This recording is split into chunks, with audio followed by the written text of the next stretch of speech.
to say welcome this morning to our 1,000 Ties event. We're going to get started very shortly. Dress for success means different things.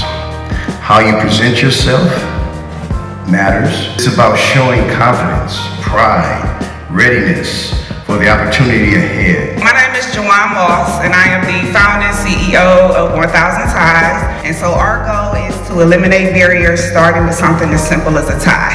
What we're going to do today is we're going to make sure everybody knows how to tie a tie before you leave here.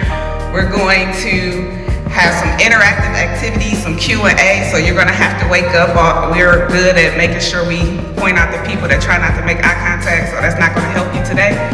So, first things first, has anybody ever swagged and served? We about to see who got rhythm.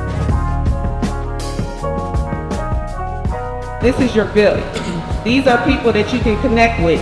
So when you're picking your ties, when you pick your person that's going to work with you, I want you to find out their name, find out what they do.